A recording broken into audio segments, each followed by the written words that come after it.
হাতে কোনো অস্ত্রশস্ত্র ব্যবহার না করেই করতেন বড় বড় সব ব্যাংক ডাকাতি, আর চুরি করা অর্থ বিলিয়ে দিতেন গরিব দুঃখীদের মাঝে। এই পর্যন্ত একসঙ্গে 200টি ব্যাংক লুট করে কোটি কোটি টাকা গরিবকে করেছেন দান। কিন্তু কোন পথ অবলম্বন করে এমনটি করতেন তিনি, আর চুরি হওয়া অর্থ নিজে না রেখে কেনই বা করতেন দান, জানুন ভিডিওতে। সচরাচর দেখা যায় ব্যাংক ডাকাতি হলে ডাকাত দল হাতে তুলে নেয় ছুরি, চাকু বা পিস্তল। কিন্তু এই ডাকাতের টাকা ছিনতাই করতে লাগতো না তীর, ধনুক কিংবা কোনো ধরনের তলোয়ার।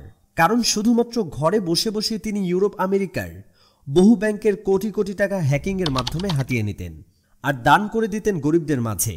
এমন উদারতার কারণেই তার নাম দেওয়া হয়েছে গরিবের রবিনহুড।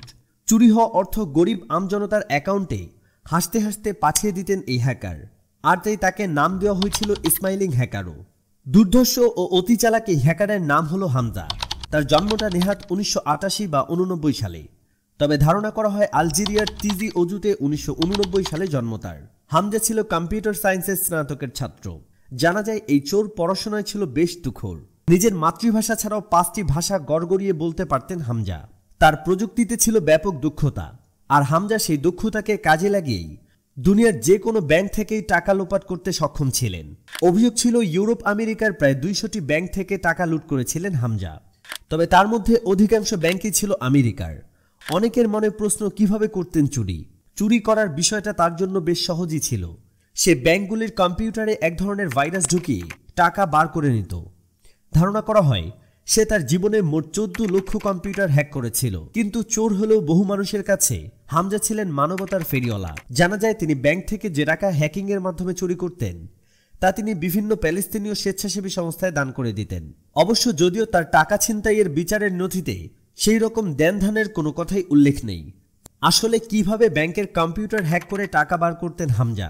জানা যায় এই তুখোড় চোর একটি ম্যালওয়্যার তৈরি করেছিলেন যার নাম ছিল SPY বটনেট। মূলত এটি একটি ভাইরাস। এই ভাইরাসকেই কম্পিউটারে ঢুকিয়ে বার করতেন টাকা। আরও জানা গেছে 2009 থেকে 2011 সালে হ্যাকারদের মধ্যে দারুণ জনপ্রিয় হয়েছিল এই ভাইরাস। মূলত এই ভাইরাসের মাধ্যমে অনলাইনে ব্যাংক অ্যাকাউন্ট লগইনের তথ্য হাতিয়ে নেওয়া যেত। এই ভাইরাস দিয়ে গ্রাহকদের পাসওয়ার্ড, ক্রেডিট কার্ডের তথ্য হাতিয়ে নেওয়া যেত সবকিছু। অবাক করা বিষয় হলো এই ভাইরাসের মাধ্যমে শুধু নিজে লুট করেননি হামজা, তিনি এটি অন্য জালিয়াতদের কাছেও বিক্রি করেছিলেন। আর এরপর থেকে হামজাকে হন্যে হয়ে খুঁজতে থাকে সেখানকার প্রশাসন, FBI। তার খোঁজ চলে টানা 2 বছর। শেষমেশ এক গুপ্তচরকে সেই SPY বিক্রি করেই ফেঁসে গিয়েছিলেন তিনি। 2013 সালের 7 জানুয়ারি হামজা তার স্ত্রী আর মেয়েকে সাথে নিয়ে মালয়েশিয়া থেকে মিশর যাচ্ছিলেন, আর ব্যাংকক বিমানবন্দরে নামার সঙ্গে সঙ্গে তাকে ধরে ফেলে থাইল্যান্ডের পুলিশ। আরেকটি অবাক করার বিষয় হলো, জানা যায় গ্রেফতারের পরও বেশ শান্ত ছিলেন হামজা। তিনি বেশ হাসতে হাসতে হাতকড়া পড়েছিলেন, আর তার সেই ছবিটিও ছড়িয়ে পড়েছিল গোটা দুনিয়ায়। আদালত 2015 সালের 25শে জুন তাকে দোষী সাব্যস্ত করে। এরপর মামলা হয় আর শুনানি হয় 30 বছর জেল এবং $1,40,00,000 জরিমানা, বাংলাদেশি মুদ্রায় প্রায় 400 কোটি টাকা। এরই মাঝে আবার রুটে যায় হামজাকে ফাঁসির নির্দেশ দিয়েছে আমেরিকার আদালত। আর এ নিয়ে আবার নেট মাধ্যমে হইচই পড়ে যায়। অনেকে পোস্ট করে লিখেন 217টি ব্যাংক হ্যাক করে $28 কোটি ফিলিস্তিনে পাঠিয়েছিলেন, আর তার সাজা কিনা ফাঁসি। আলজেরিয়ায় আমেরিকার রাষ্ট্রদূত জোয়ান ও পোলাশচিক টুইটারে লেখেন, কম্পিউটার সংক্রান্ত অপরাধ গুরুতর কোনো অপরাধ নয়, তাই তার সাজা মৃত্যুদণ্ড নয়। তবে মৃত্যুদণ্ড হয়নি এখনও হামজার। আজও তিনি আমেরিকার জেলেই বন্দী রয়েছেন। ভিডিওটি ভালো লাগলে আমাদের চ্যানেলটি সাবস্ক্রাইব করে দিন। ধন্যবাদ।